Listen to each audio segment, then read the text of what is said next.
Hello नमस्कार मंडळी, स्वागत आहे तुमचं माझ्या नवीन मिनी ब्लॉगमध्ये। आज आहे धनत्रयोदशी, तर आज छान मस्त अशी पूजा करून घेतली आणि माझ्या शानूने छानशी अशी रांगोळी काढून घेतली होती। त्यानंतर मी घरातले सगळे कामं आवरून घेतली, त्यानंतर स्वयंपाकाला लागली। त्याच्यानंतर हे अनवशाचं भिजवून घेतलं, छान मुरते म्हणते। शानूला दुपारून इतका ताप आलेला होता खूप जास्त, मग तिला औषध वगैरे देऊन आराम पडला।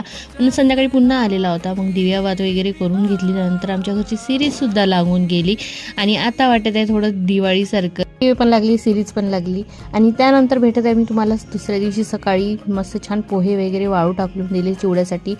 यांच्यासाठी सायंकाळचा चहा मांडला आणि कामं जे आहे ते करून घेतली सायंकाळची। त्याच्यानंतर शानूला झोपेतून उठवलं, तयारी केली आणि निघालो मार्केटसाठी, कारण तिला घ्यायचे होते कपडे म्हणून। तर छान असे कपडे वगैरे घेतले, त्यानंतर पूजेचं सामान घेतलं आणि आम्ही त्याला बड्डे सेलिब्रेशनसाठी बड्डे सेलिब्रेट वगैरे केला आणि घरी। आजचा मिनी ब्लॉग कसा वाटला कसा नाही कमेंट्स करून नक्कीच सांगा आणि चॅनलला सबस्क्राईब करायला विसरू